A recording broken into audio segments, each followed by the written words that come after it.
Sana talaga hindi mapanood ng pamilya ko to. Nakakahiya rin eh. Ibang-iba talaga ang Pasko sa Pinas. Yung iba nga pala guys, sasabihin is gayness to. Ha! Gay! Sabihin is kabadingan ang humanga sa K-popers, pero meron namang meron ng kakilala na ang gagaling kumanta ng anime song. So anong pagkakaiba ng anime song sa K-pop? Eh hindi mo rin naman napapakinggan. Na tono lang naman yung gusto natin, pero pag nagkaroon ng subtitle, maganda pala ang K-pop. At sino ba ang walang idol? Lahat naman siguro may idol. Lahat may hinahangaan. Let me introduce you, si IU.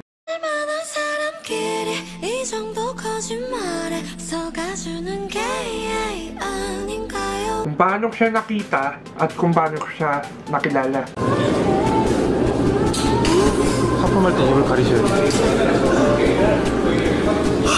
Ito yung storya ko kung paano ako naging UI na, or spelling niya is U-E-N-A-F. Ang basa doon is UI na. Ang ibig sabihin is you love I. At ang IU is, ang IU na sinasabi ko sa inyo, ang ibig sabihin is I-N-U or U-N-I. So, ang ganda, diba? Ang ganda. Pero ang pangalan talaga niya is Lee Ji-yoon or Ji-yoon Lee dahil unang last name sa kanila eh. 안녕하세요. 여러분의 달달한 고막 여친 아이유입니다. 반갑습니다. So sa mga ano dyan, sorry, ngayon lang kasi talaga ako naging fan, ngayon lang Hotel de Luna, pero dati, fan rin ako nung Dream High pa. So sa mga ano dyan, huwag nyo ako ibabash.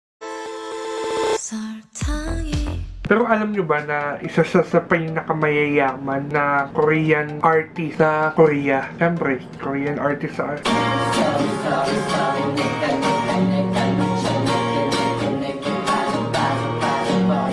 At kasama si Sandara Park doon. Si Sandara Park, yung kapatid niya, si Thunder, is nakaka-collab si IU dati. So feeling ko, okay naman ng Sandara and IU sa atin na walang magagalit kung nabanggit ko si Sandara Park dito. 합격했습니다. 오래 기다렸어요. At ngayong 2009, may award siya. Alam ko gumagamit siya ng ibang pangalan para mag-donate, parang sa Angel Locsin. So wala lang, share ko lang.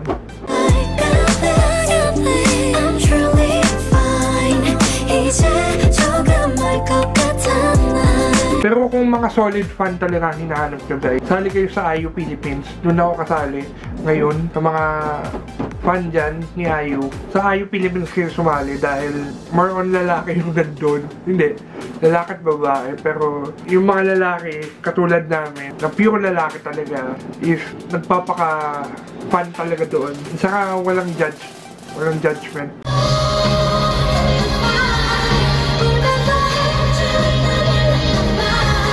At concert nga pala niya kahapon.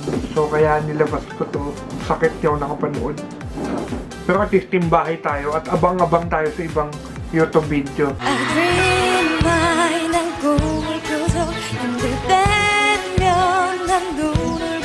Si IU, nakita ko siya sa Dream High. Mataba pa siya, pero pumayat din.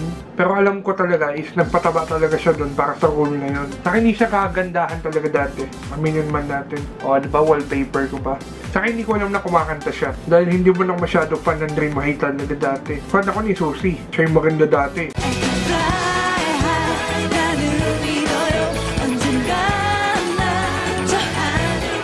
Di ko alam na kumakanta nga siya dahil nga focus ako sa ano yung kanina Sandara Park. Piling ko sila Sandara talaga nagdala dito ng K-pop eh. Tapos nagkataon, sikat ang Girls' Generation. Kaya ang sabi nila, Girls' Generation raw nagdala. Pero kung totoo si Sandara ang sinundan ko. So, huwag na tayo mag-away-away. 여기 있잖아요. 장만을 싣고. So, balik tayo. Hotel de Luna. Natapos ko siya ng 2 araw, pero 2 weeks ko siyang ni-replay. Ganun ka, ano. Panoorin nyo guys. Oo, nakakatakot siya, pero siguro mga 1 to 5, episode 1 to 5, nakakatakot talaga. Pero masasanay ka na dahil yung damit ni Ayu at yung storya ni Ayu dati. Kasi parang hindi ako fan nung love story nila nung main character. Mas gusto ko yung love story nila nung dati. So malalaman yun. Ayoko mag-spoil. 성공했습니다. 아이고 다리가 꼬여. So, paano nga ba nag-start? Paano ko nakilala si Ayu? Honestly, dito sa bahay, piniplay siya dati. Basta hindi ko sabihin kung sino. Basta, piniplay siya sa TV. Problema, hindi ko lang pinapansin kasi 눈물이 차올라 서로를 끌어 흐르지 못하게 또 살짝 웃어 good day ng good day. Parang wala na yatang alam na nakanta kundi good day. Medyo nakasar na rin ako. Basta parang halos 2 weeks or 1 month piniplay yung good day na yun. Parang yun at yun lang naman. 나는요 오빠가 좋은가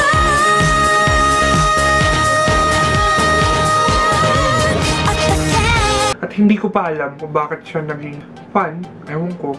Siguro dahil kay Jungkook. Sorry, alam ko maraming galit kay Jungkook. Ako din, galit din ako doon sa lalaking yun dahil... Hindi ako galit kay Jungkook. Galit ako doon sa mga fan niya na pinipilit si Ayu. Problema, tanda-tanda na ni Ayu para pumatol doon sa batang yun.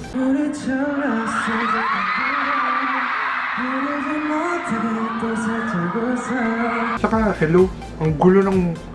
Feeling ko hindi type niya yun. Ewan ko lang, ayoko magsabi niya. Tapos.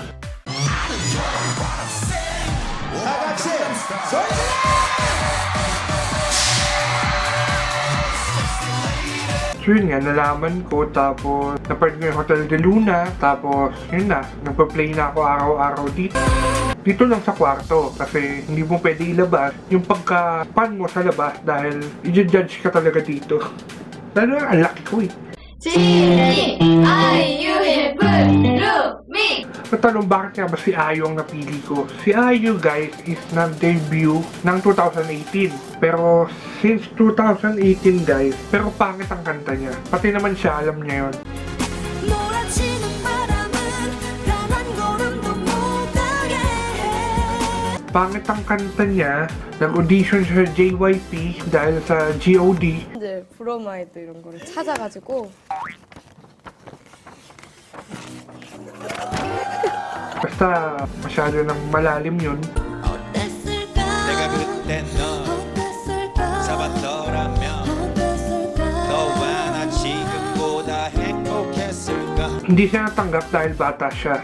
Pero hindi ko alam kung yun ang dahilan. Dahil hindi rin siya kagandahan yung hairstyle na dati. Pero lahat naman nagsimula sa ganun eh. So yun, pumasok siya sa Leon Company. Na iba na yung pangalan ngayon. Hindi ko matandaan yung pangalan. Ang dami rejection guys. Stop it 거리 유지해 cause we don't know Come on we don't know Ang dami rejection sa kanya. L-O-C-A-R-D 의사 넘으면 침범이야 babe 매너는 여기까지 is my Parang ako nung 2016, hindi ko talaga alam kung saan ako pupunta. Hindi ko alam kung ano. 2016, nag-start ako mag-vlog pero hindi talaga ako nag-boom. Pero ngayon 2019, feeling ko nakilala naman ako as food trip. Nakilala ako as vlogger, nakilala naman yung JP Victoria as vlogger. So, siya kasi guys is 2010, biglang nag-boom yung good day niya.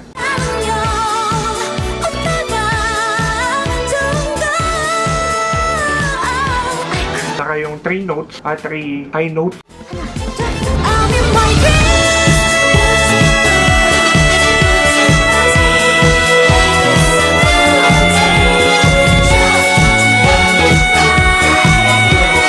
So, yan ang sumikat sa kanya. Simula nun, sinubaybayan na siya. At songwriter pa pala siya guys. Parang Ogie Alcacid na siya ang sumusulat ng ano niya. At magaganda yung mga meaning. Kaya ako nagustuhan talaga si Ayu. 점점 새로워지는 내 마음들 길가 두려워 가슴이 막 벅차 서러워 Siguro sa isang YouTuber guys, as YouTuber, hinihintay ko lang kung ano yung magpapahit sa akin. Isang kantang good day lang at sisikat din ako balang araw. 눈물이 차올라서 고개를 들어 흐르지 못하게 또 살짝 웃어 Pero lahat naman nagsimula sa talagang matagal talaga guys.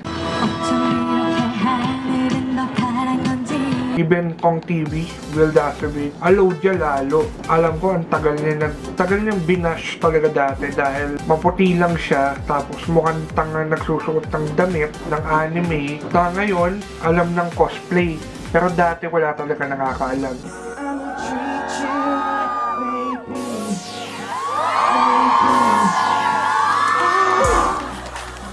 그때는 이렇게 So, kanya-kanyang kasikatan lang talaga. So, yun yung dahilan kung bakit ko nagustuhan si Ayu. 어떻게 고르지 여기서? So guys, sana walang mag-judge sa akin na nag-K-pop ako. Pero hindi naman K-pop ang Korean pop. Oo. Pero hindi ako K-pop group. Nag-artist siya eh. Hindi siya idol. Mababash ako ng iba. So yun, enjoyin lang natin guys. May kanya-kanyang idol tayo. Nagkataon idol ko si Ayu. So yung idol nyo yan. Idol ko to. So yun. At may kanya-kanyang dahilan tayo kung bakit natin naging idol yun. May dahilan ako, may dahilan ka. So kung man lang magkaroon ng idol, walang basagan ng trip guys. So yun lang. Sa mga nakapanood, share naman kayo ng video dyan. Thank you.